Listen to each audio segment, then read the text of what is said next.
In this example, we're going to take a set of data and we're going to organize it. Right now, it's kind of all in a jumble. We're going to organize it by creating a dot plot, and then we're going to pull important information from that dot plot. So to make the dot plot, we're going to take the first number, 0, and we're going to put a dot to represent that 0, that answer. Okay, somebody else responded with a response of 0, so we're going to record their response.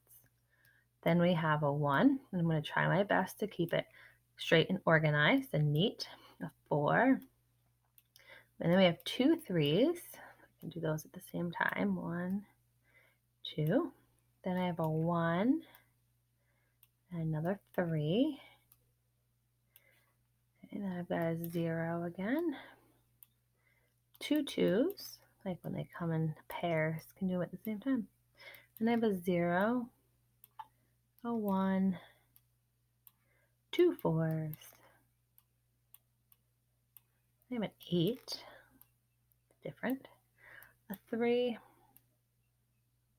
a 2, and then another 3. Okay, so now that I've organized my dot plot, I might sit back and look at it and compare.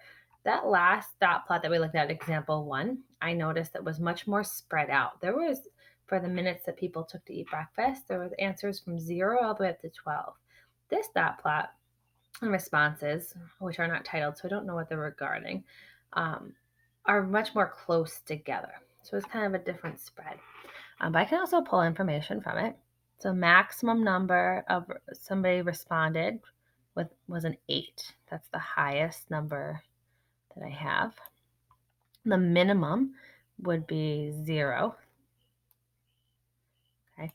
How many responded greater than 3? So here's the responses. These are my people or my dots. Greater than 3. How many people responded greater than 3? So I have 1, 2, 3, 4. 4 people had answers that were greater than 3.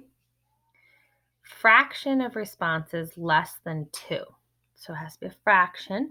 The response is less than 2. So I'm looking at 0 and 1. That's less than 2. Can't be 2.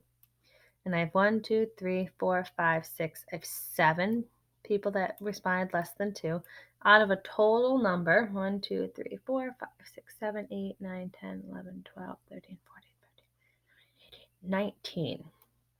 My total goes on the bottom. 7 out of 19 were less than 2.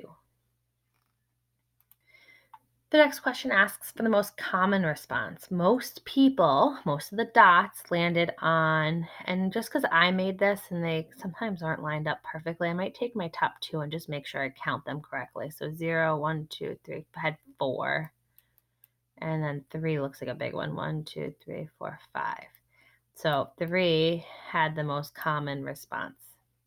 So 3 would be my answer there. Center of data, that median, again, we could go through and cross off data points on each side, or I could take the total number, which we said was 19, and divide it in half.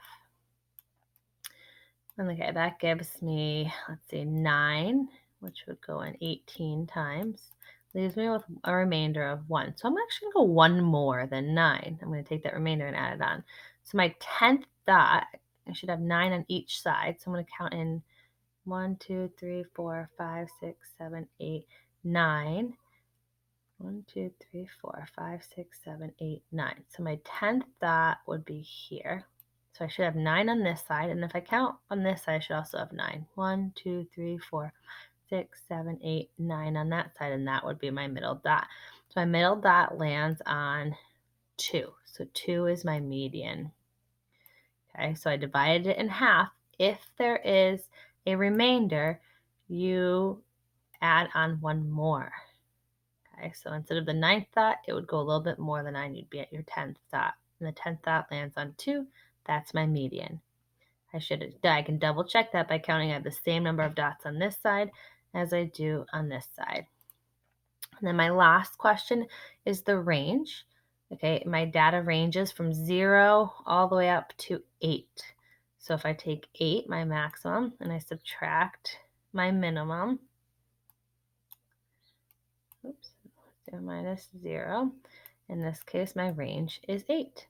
So that's how you would organize your data into a dot plot, and then you can pull out important information.